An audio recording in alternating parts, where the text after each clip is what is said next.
Buenos días. Buenos días, doctor. ¿Cómo están? Buenos días, doctor. Bueno, buenos días, doctor. Buenos días para todos. Hoy veo más participantes que en la última clase. Eso es importante.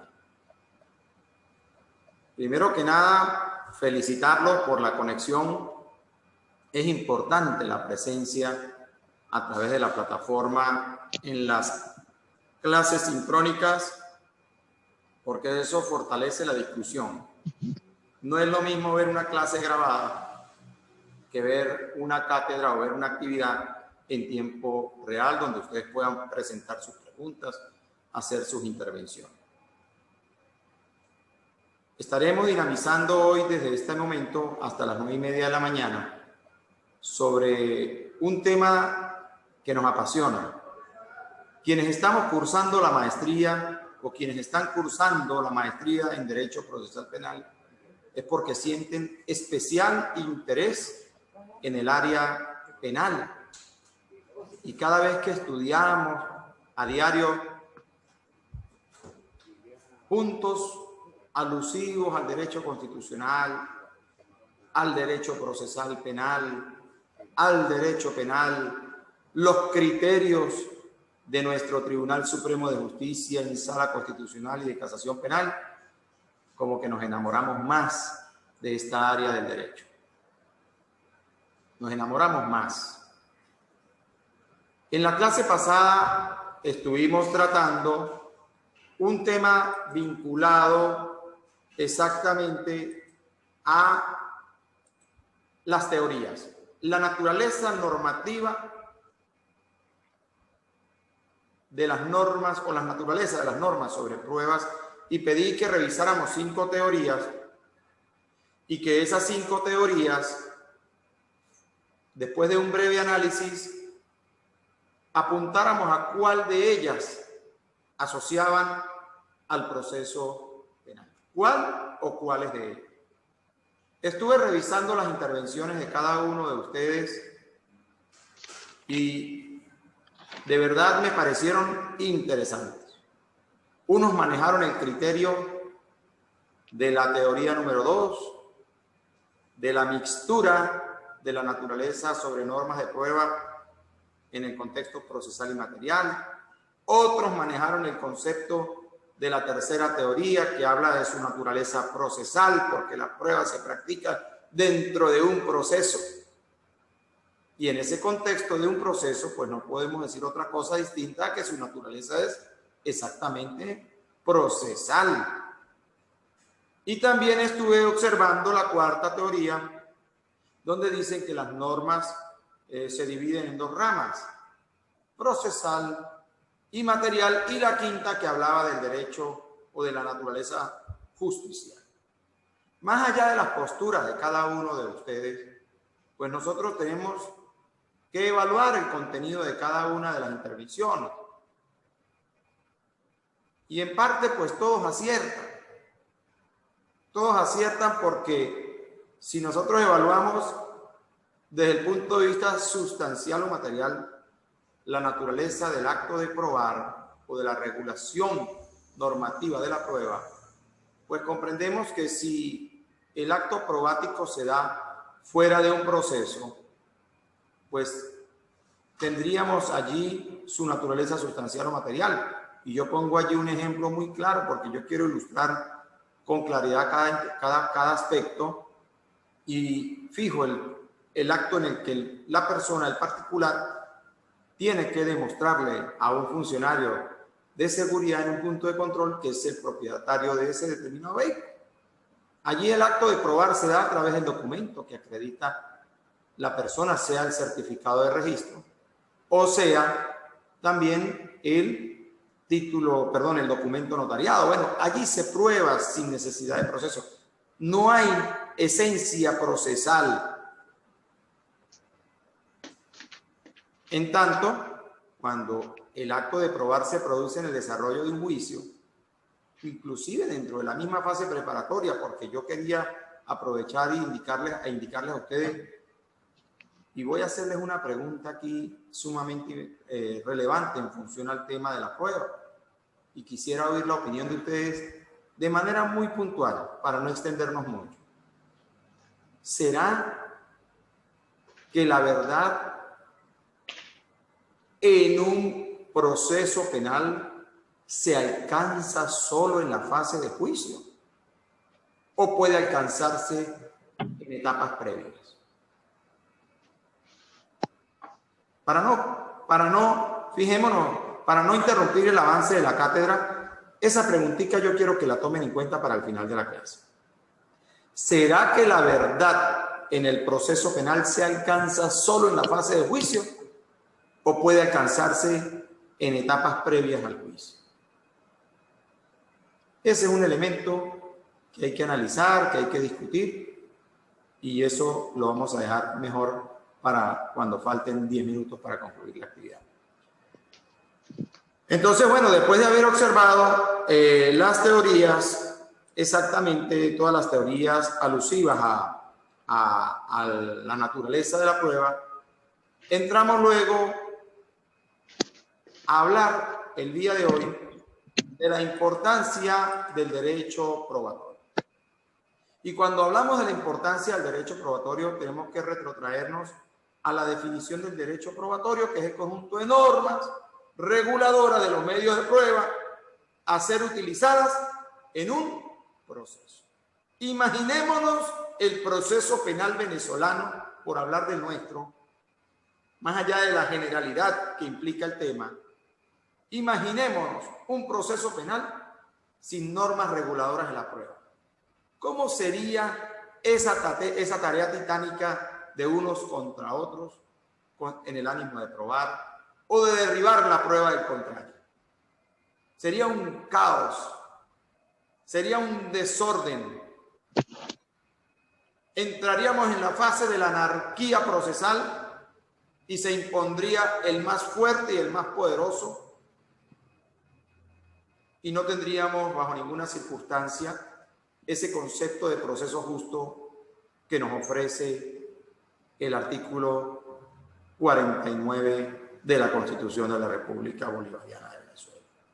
Entonces, fijémonos cómo el derecho probatorio tiene especial trascendencia, y no solo en el proceso penal, en cualquier tipo de proceso, sea civil, penal, administrativo, laboral, agrario.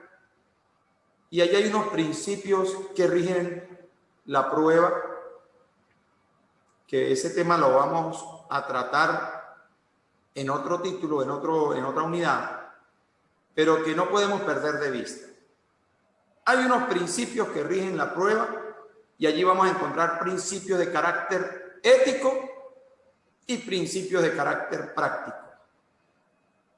Esa distinción de ético y práctico es una tarea que yo he fijado en el análisis de los 27 principios que el maestro colombiano Hernando Davis Echandía ha desarrollado en el Tratado de la Prueba Judicial.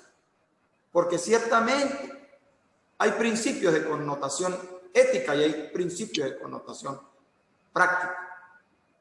El principio de inmaculación de la prueba, por ejemplo, es un principio que exige que la prueba llegue limpia, carente de vicios al proceso, y especialmente a la fase de juicio oral y público. Ese es un principio de connotación ética desde mi punto de vista. Y ya desde el punto de la practicidad, podemos ubicar a modo de ejemplo, por ejemplo, el principio de la contradicción de la prueba, que es un principio probatorio también, más allá de también aparecer como principio rector, es un principio probatorio y ya se refiere exactamente a aspectos de orden práctico. Entonces, eso lo vamos a evaluar más adelante. Pero ¿por qué es importante el derecho probatorio? Porque desde el mismo momento en que la persona o el investigador, llámese el fiscal del Ministerio Público, llámese el funcionario investigador, allega, atrae, ubica una fuente de prueba, ese hallazgo, esa ubicación, esa incorporación debe ser de manera lícita,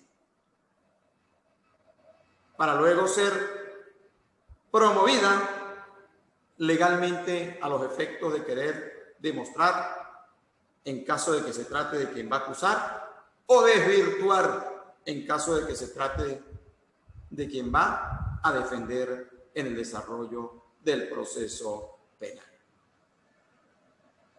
Entonces, fijémonos cómo, más allá de que nosotros tenemos en Venezuela la libertad probatoria, y así está consagrado en nuestro Código Orgánico Procesal Penal, allí cobra especial vigencia la importancia del derecho probatorio, porque esa libertad está condicionada a dos factores fundamentales: la licitud en su obtención y la legalidad en su incorporación. Puede haber ilicitud en su obtención, pero a lo mejor nadie lo ha advertido y termina siendo legalmente promovido. Como también puede haber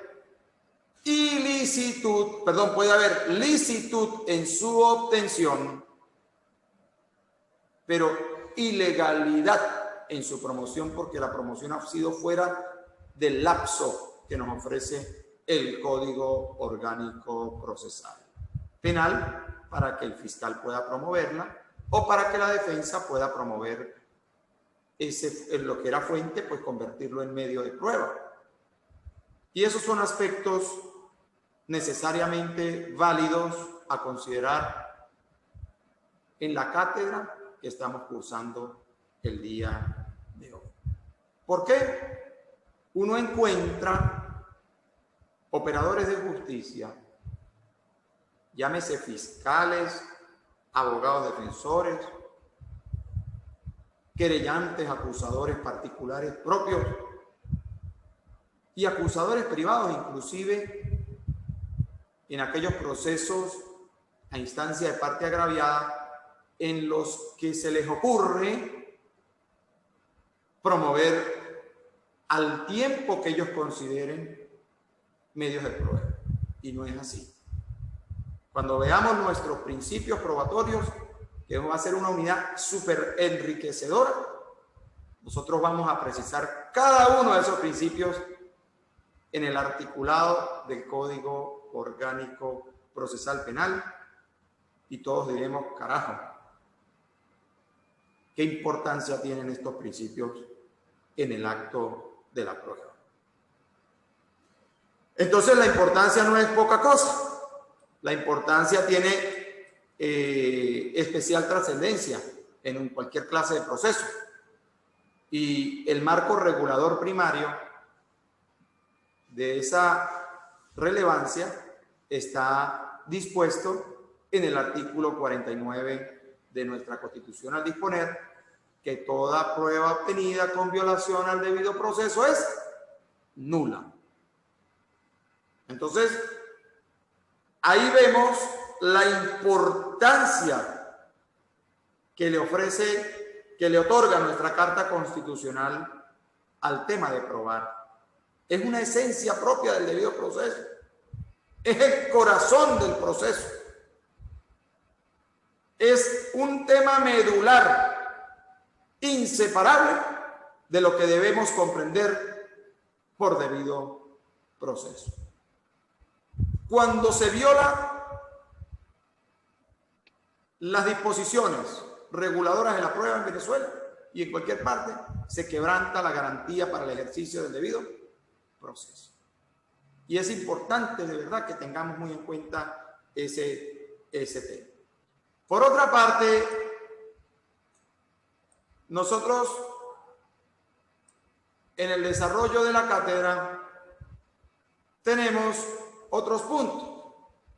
Tenemos el tema de la verdad y la prueba, y tenemos también el tema de la certeza y la prueba. Eso forma parte de la unidad 1 forma parte de la unidad 1. Yo quisiese, por favor, que uno de ustedes se tome el Código Orgánico Procesal en este momento y proceda a leer el artículo 13 del Código Orgánico Procesal Penal.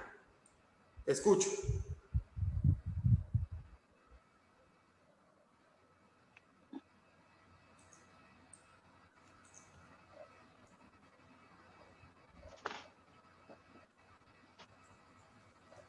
Por favor. Artículo 13 del Código Orgánico Procesal Penal. ¿Quién lo puede leer? Bueno, voy a proceder a leerlo yo mismo. No sé si no me escuchan.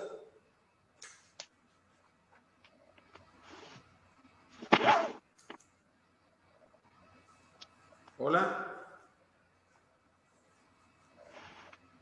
Artículo 13.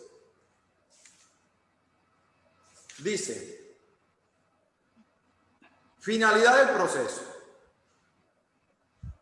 El proceso debe establecer la verdad de los hechos por las vías jurídicas y la justicia en la aplicación del derecho, y a esta finalidad deberá atenerse el juez al adoptar su decisión.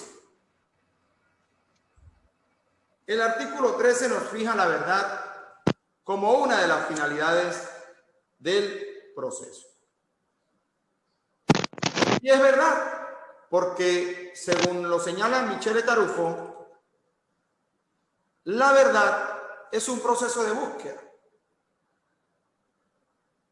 Allí que se va a discutir en el desarrollo de un proceso, si ciertos hechos han ocurrido y para ello debe utilizarse pues como prueba, o debe utilizarse la prueba para dilucidar esa controversia, para el alcance de la verdad. Y en este tema pues tenemos que ser muy puntuales. Es imposible que en el desarrollo de un juicio podamos alcanzar la verdad reconstructiva tal cual como ocurrió en la realidad. Es sumamente complicado. Se procura tener un alcance a esa verdad en aras de determinar las circunstancias de comisión de ese hecho punible, a los fines de determinar la autoría o participación del sujeto activo del delito que ha sido, en este caso, acusado y sobre quien se desarrolla exactamente el juicio oral y público. La verdad tiene dos enfoques.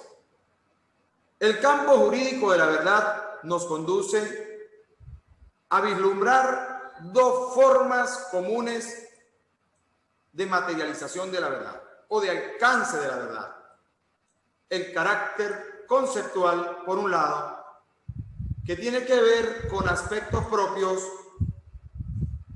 de determinar si un hecho es verdadero y si hay suficientes elementos que permitan acreditarlo durante el desarrollo del juicio oral y público. En este tema, pues, supone un resultado, pero también podría ocurrir en el desarrollo de un juicio que una proposición esté probada,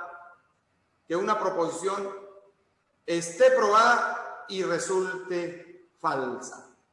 Aquí nosotros tenemos que presumir que en circunstancias o en eventualidades muy puntuales se han desarrollado juicios sobre la base de hechos simulados y sobre la base de falsos testimonios.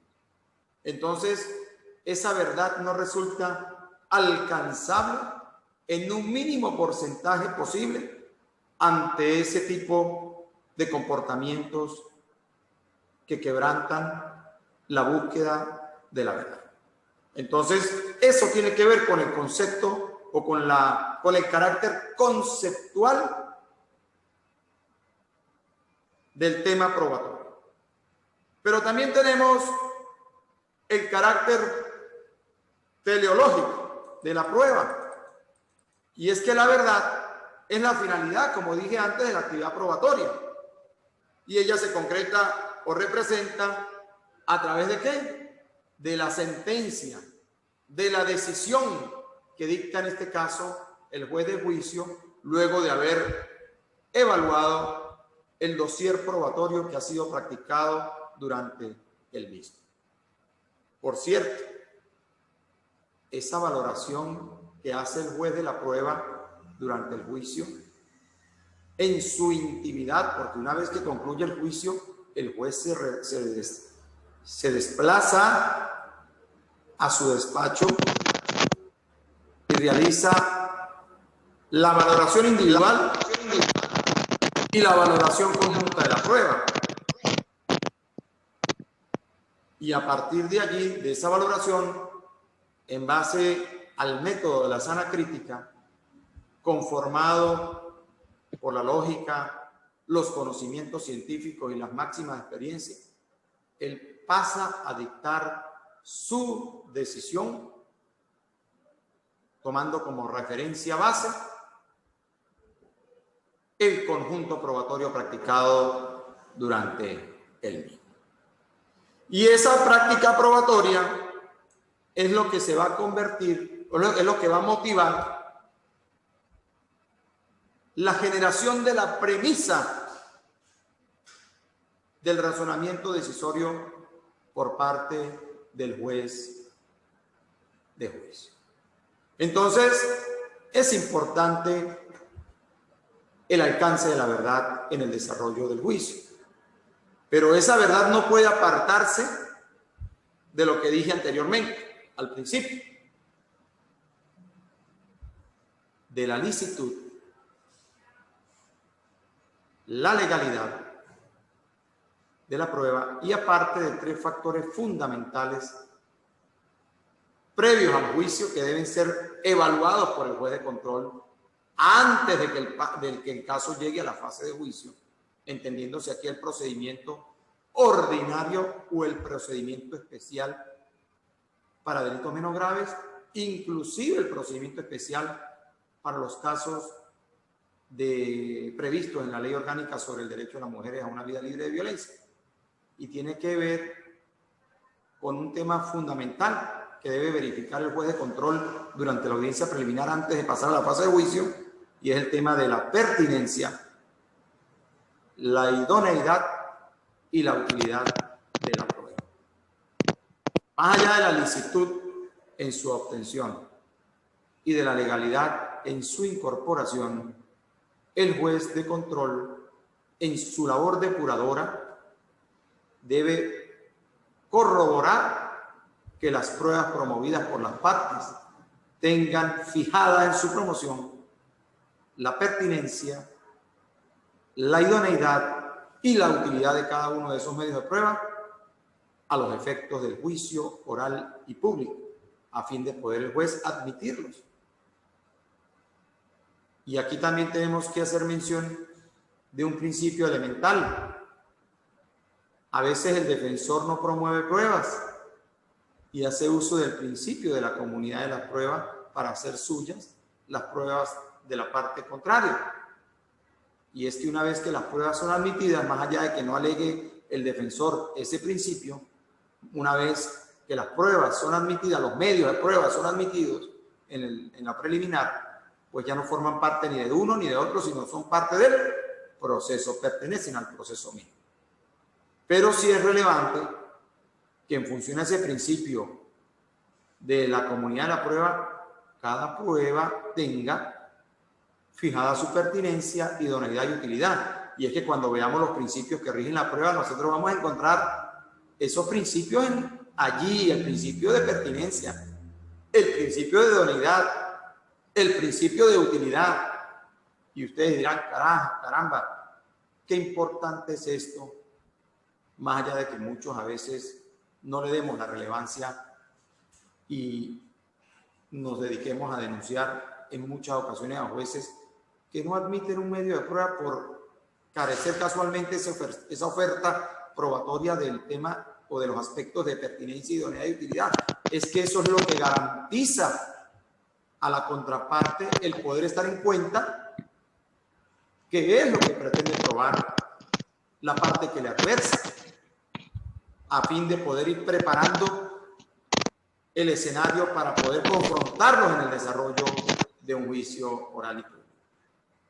Entonces, cuando yo les pedí a ustedes que revisáramos la sentencia 227 de la Sala de Casación Penal de fecha 6 de junio del año 2011, lo hice con el ánimo de que verificáramos una situación que se había presentado con relación a una condena dictada y que fue finalmente confirmada por la Sala de Casación Penal del Tribunal Supremo de Justicia, tomándose más allá de la existencia de otros medios de prueba o de otras pruebas practicadas, pues tomándose como base realmente de la condena el testimonio de una prueba testimonial de oídas, que no es una prueba directa, es una prueba indirecta,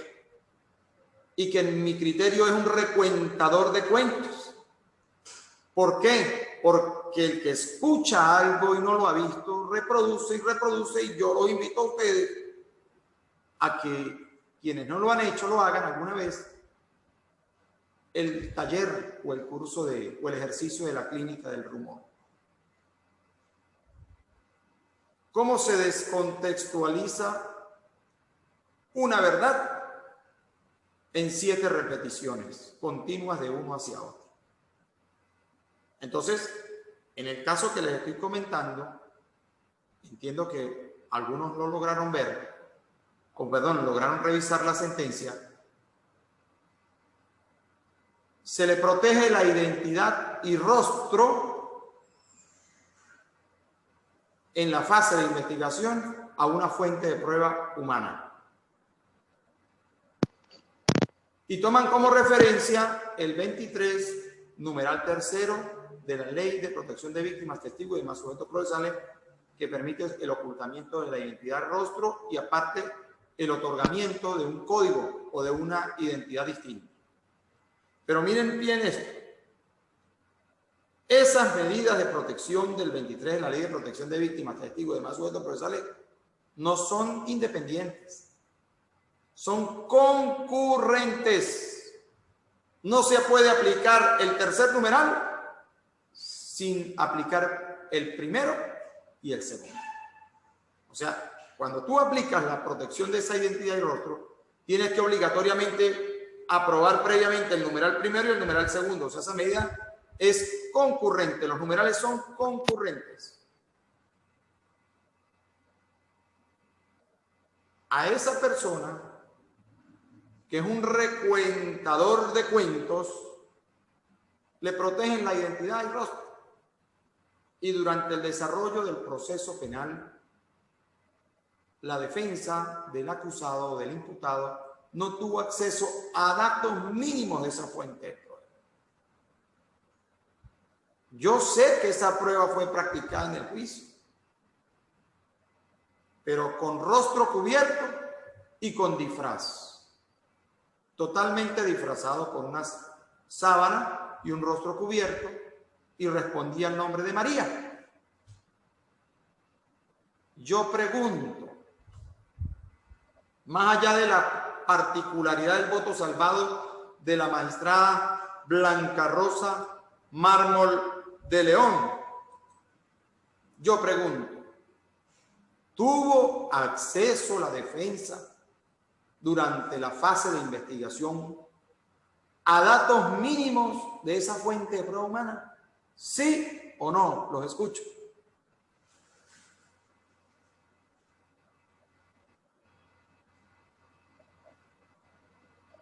Doctor, buenos días. Buenos días, doctor Sí. Sandro. Disculpe, es que he tenido fallas de internet aquí en la casa y bueno, no he podido llevar bien la secuencia de la clase, pero en la pregunta en concreto que usted nos hace, En mi opinión, si la defensa tuvo acceso o no, desde el punto de vista probatorio, a esas pruebas de las cuales se le protegió la identidad, en ese caso que usted refiere del voto salvado de la magistrada, yo considero que evidentemente allí se protege la identidad de ese sujeto con fundamento legal a esa ley especial de protección de víctimas y sujetos procesales.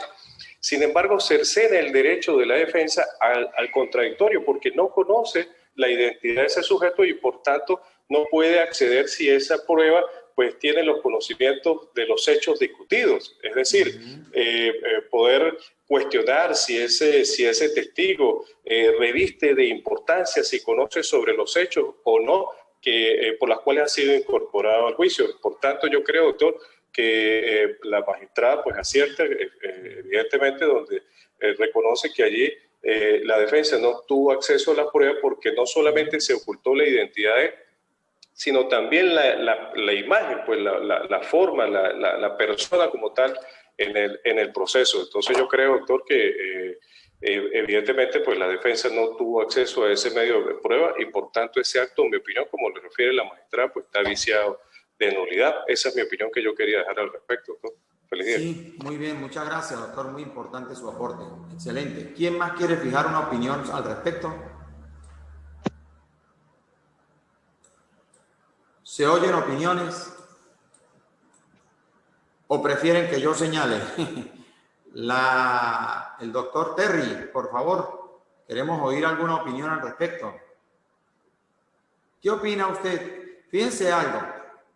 Cuando nosotros revisamos el 49 constitucional, en su numeral primero encontramos el acceso a la prueba.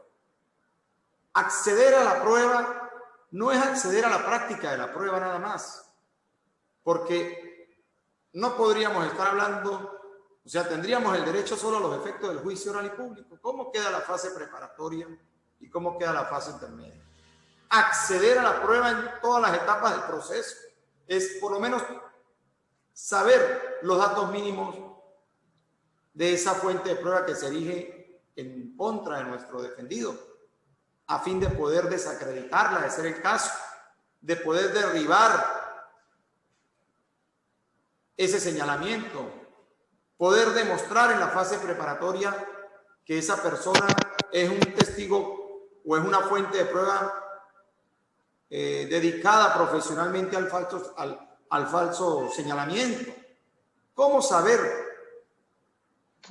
de esa fuente de prueba si no nos permiten el acceso a sus datos mínimos? Y fíjense que nosotros revisamos el 57 de la Constitución y sobre el cual la magistrada Blanca Rosa hace señalamientos fuertes. Dice que, bueno, en Venezuela rige un principio que está en nuestra Constitución, está la prohibición del anonimato en las expresiones humanas.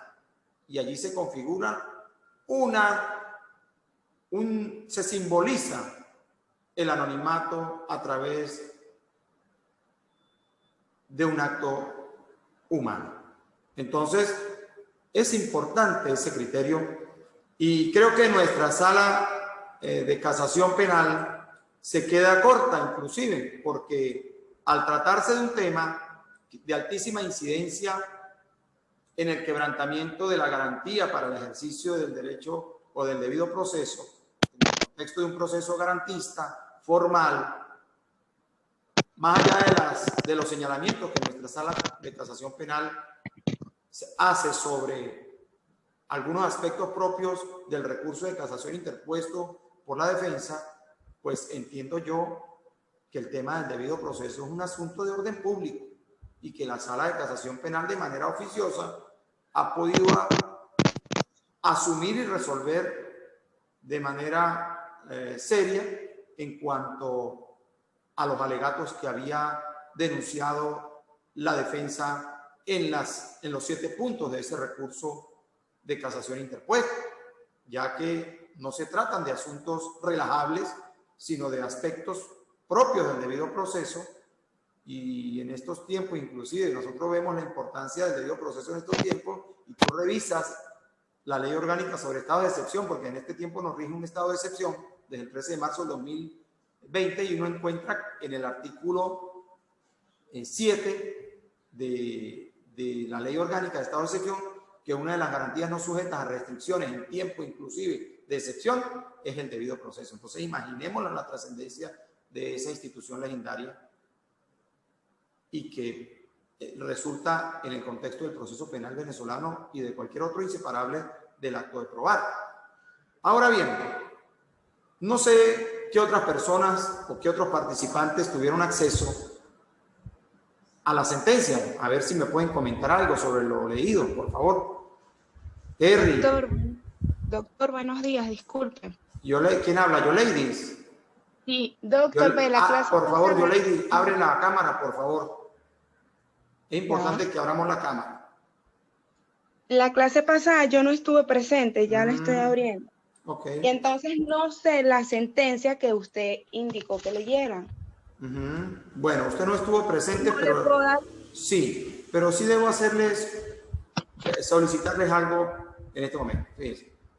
Yo les mandé a ustedes, al grupo de maestrantes, una información sobre la clase, incluso les mandé el link de la clase que estaba en el aula virtual ya publicada. Está bien, no estuvieron presentes, pero han debido observar la clase en diferido, porque para eso les pasé el link.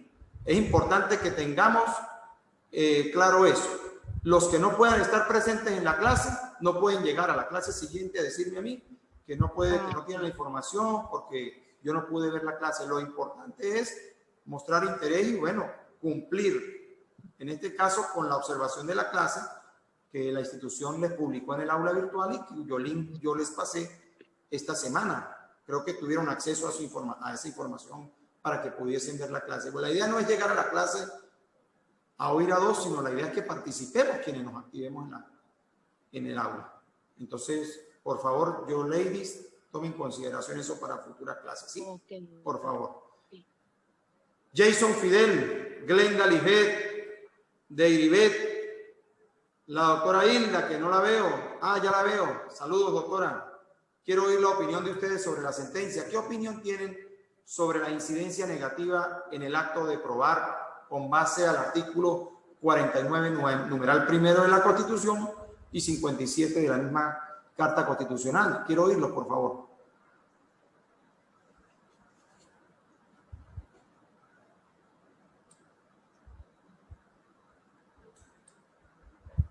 Escucho.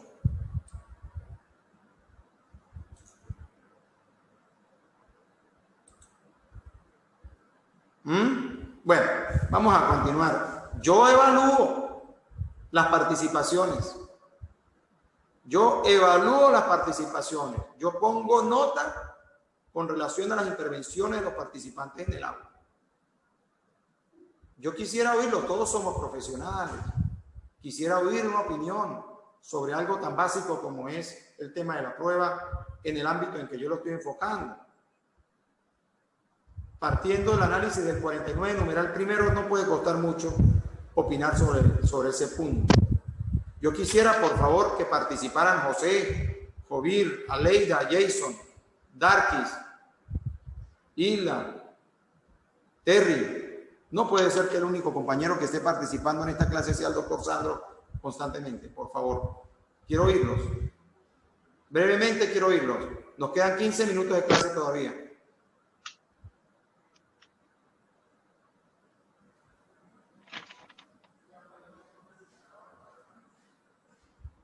Terry, por favor, su opinión.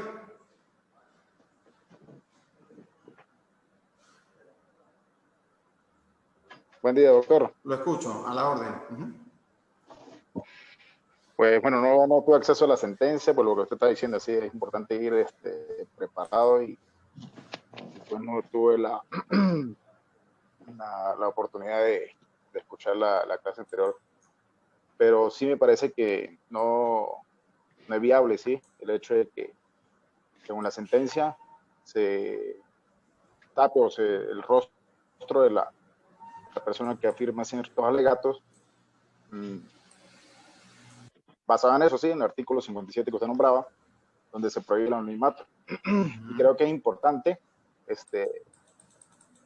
que se reconozca la persona que está dando ese tipo de declaraciones, de afirmaciones. Ok. La doctora Hilda. Gracias, Terry, gracias. La doctora Hilda.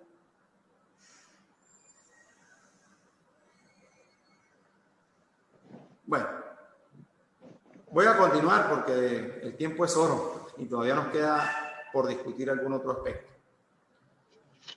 Entonces, fíjense, yo considero seriamente que la postura de la magistrada es muy importante en este caso de la sentencia.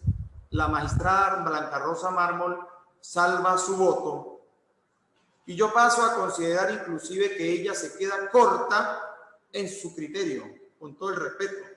¿Por qué? Porque considero que la Sala de Casación Penal ha podido de oficio anular la sentencia confirmada por la Corte de Apelación y reponer el proceso al Estado en que se incurrió en el vicio del procedimiento que dio lugar al recurso. En fundamento, pues, de lo dispuesto en el artículo 459 de nuestro Código Orgánico Procesal Penal y que de seguida paso a leer. Dice el artículo 459.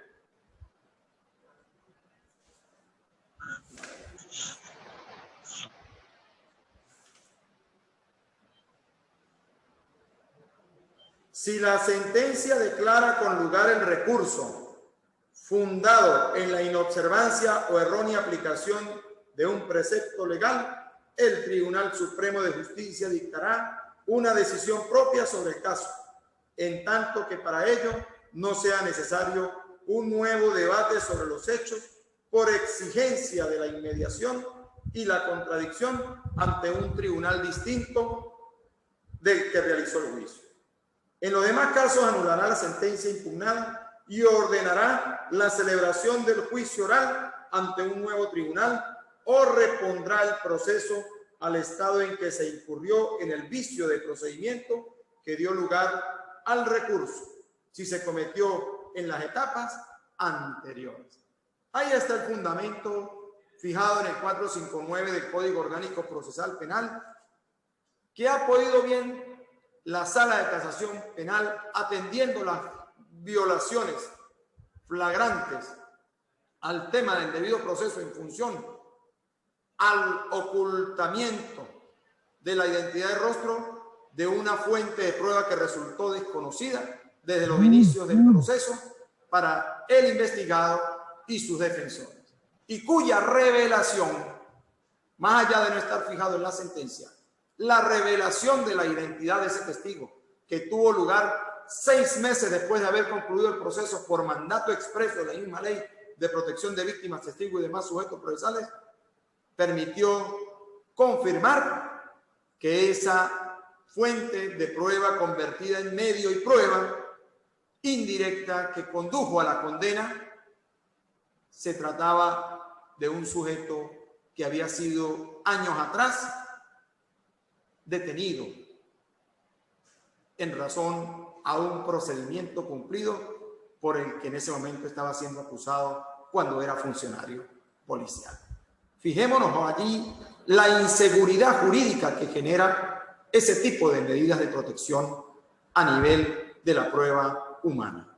Y de allí que más allá de que se trate de una ley postconstitucional con vigencia desde el año 2006, su contenido resulta contrario y creo inclusive más allá de lo que ocurre en este caso, que bien puede la Sala Constitucional de nuestro máximo tribunal, en uso del control concentrado, dejar sin efecto esa disposición normativa desde el punto de vista del artículo 23, no la ley, sino el artículo 23, toda vez que colide con lo preceptuado en el artículo 49, numeral primero, de nuestra Carta Constitucional y el 57 Constitucional.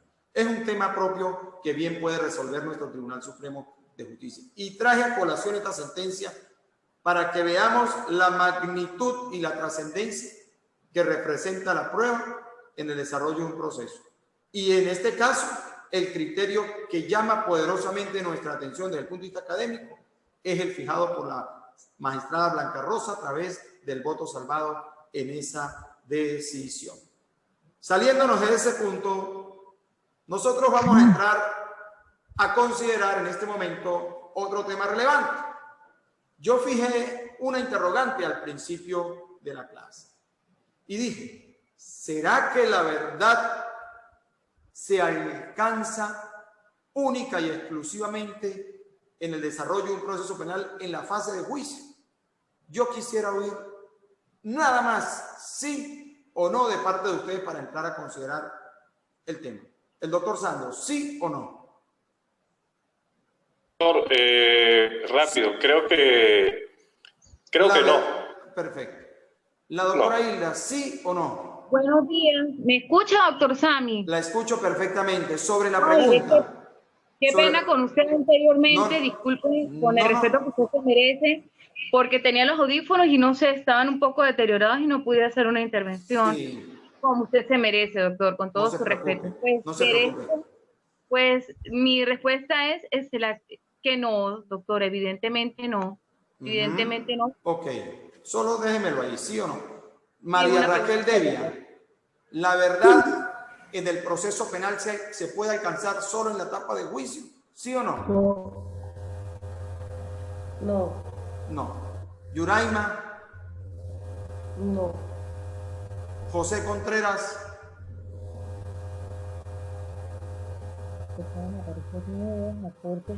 José, por favor. Mire, yo pregunto porque yo veo imágenes allí. Yo quiero verlos en movimiento. José, la pregunta, la respuesta, por favor. Buenos días, doctor. Buenos días, ¿me escucha? ¿Me Sí. está escuchando? Sí, ¿sí o no? No, doctor, no. Yo considero Terry, ¿están seguros que la verdad no se alcanza? ¿Están seguros de lo que me están diciendo, no? Creo que no, doctor. En la mayoría de los casos no. Jason. Creo que no por la... Porque ¿qué otras nuevas pruebas pueden Jason. aportarse en el proceso? Jason, por favor. Buenos días, profesor. ¿Cómo está? ¿Cómo le va? Bien, buenos días. Nos quedan 5 Buenos días. minutos, por favor. Sí, yo pienso que sí. Solo en la fase de juicio, dice Jason. Sí. Revisen el artículo 13 rápidamente, doctor Sandro, por favor. ¿Tiene el código? Léamelo, por favor, el 13. ¿Lo tiene?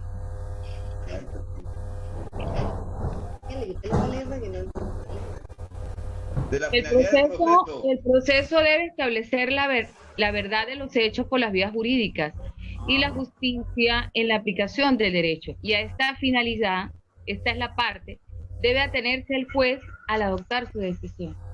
Perfecto. Ajá. La doctora Dilka, ¿qué opina? ¿Sí o no? No. No. Aleida Acevedo. No, porque las Aleida, por favor, actívese. pruebas son evacuadas en el... ¿Sí o no? Yo pregunto en tiempo real porque yo a veces veo imágenes que no se mueven y yo no quiero ni pensar que abren la cámara y el micrófono y se alejan y hacen ver en pantalla que están en la clase. Por favor, Aleida. No sé si no está en clase. Aló, dígame, Aleida. ¿Es Aleida? No, es Joana Escalante. Joana, ¿sí o no? No. Ajá. Glenda.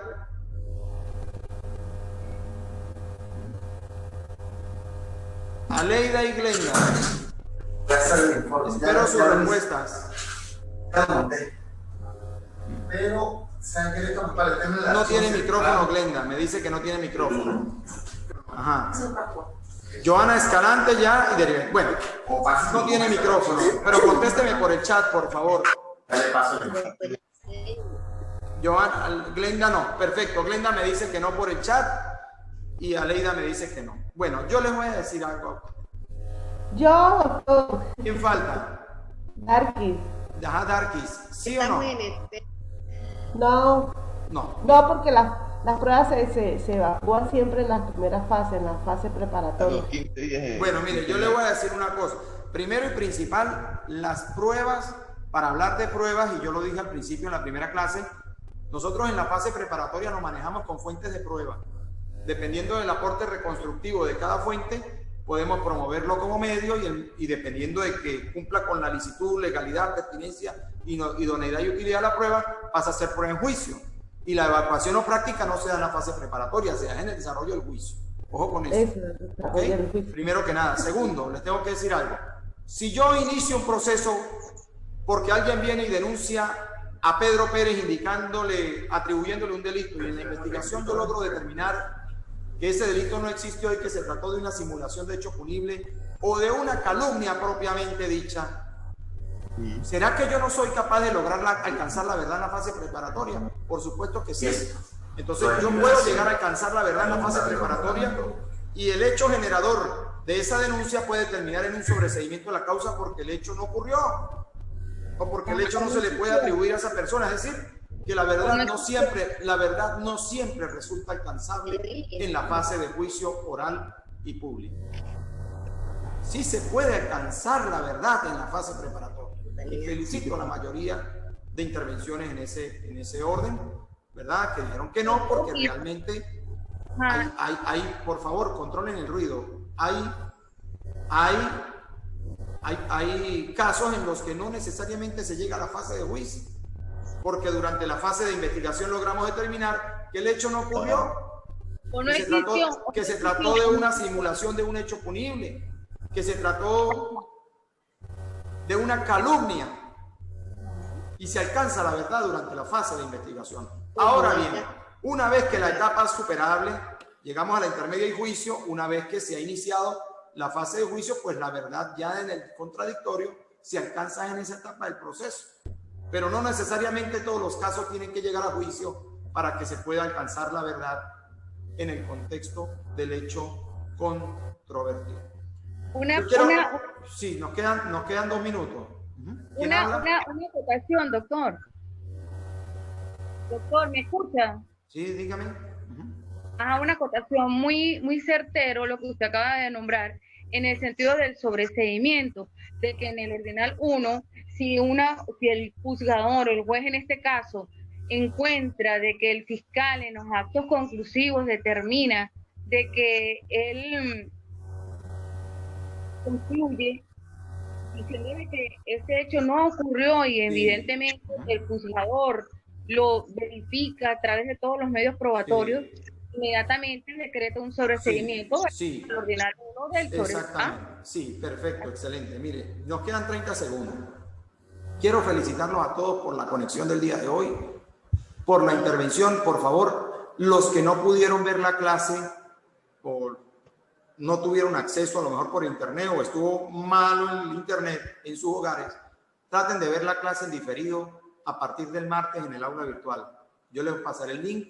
No podemos llegar a la próxima clase diciendo que no tuve chance de ver la clase cuando la clase ha sido publicada durante toda la semana. Yo les pido encarecidamente eso. Pongamos el mejor empeño en cumplir con las asignaciones. Ya a partir de está el foro abierto para el tema de la importancia del derecho probatorio. Tratemos de participar. Quienes no han logrado hacer el trabajo o la participación sobre la naturaleza lo pueden hacer aún. Yo les agradezco la puntualidad en las actividades. Quiero agradecer la presencia de todos. Nos volvemos a conectar en una próxima oportunidad y nos mantenemos activos en el aula virtual. Abrazos para todos. Dios los bendiga. Feliz fin de semana. Gracias por excelente. Gracias, doctor. Muy amable. Gracias, doctor. Excelente la